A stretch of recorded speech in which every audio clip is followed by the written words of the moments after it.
Dans ce quartier situé à la périphérie de la capitale kenyane, Nairobi, en matière d'électricité, c'est un petit peu l'anarchie, comme en témoignent ces câbles illégaux.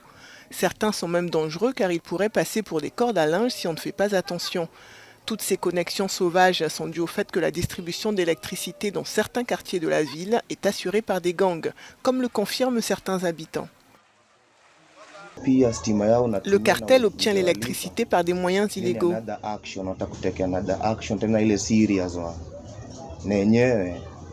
Disons que l'électricité est volée à Kenya Power, c'est là qu'ils l'obtiennent. Kenya Power, c'est la compagnie nationale d'électricité qui croule sous les dettes. En attendant, les gangs facturent entre 2 et 4 dollars américains par mois aux ménages et entre 6 et 8 dollars par mois aux entreprises. Lorsqu'ils découvrent que vous utilisez leur électricité sans payer, ils prennent des mesures sérieuses contre vous. Si vous regardez nos conditions de vie, vous verrez certainement que parfois, nous ne sommes peut-être pas en mesure de payer l'électricité.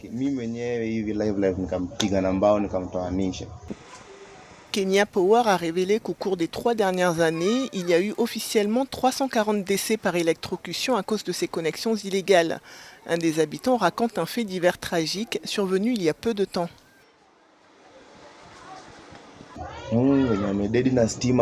Un certain nombre de personnes sont mortes électrocutées.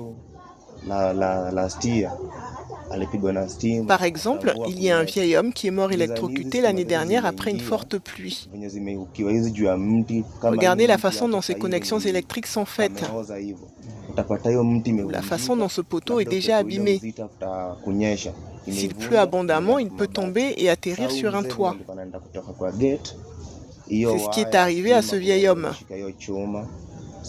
En sortant de chez lui, il a été électrocuté.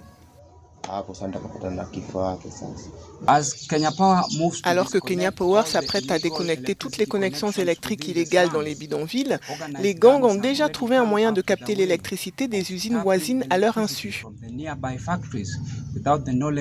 Leur appétit pour contrôler la distribution d'électricité dans ces quartiers a déjà eu pour conséquence la mort de plusieurs habitants.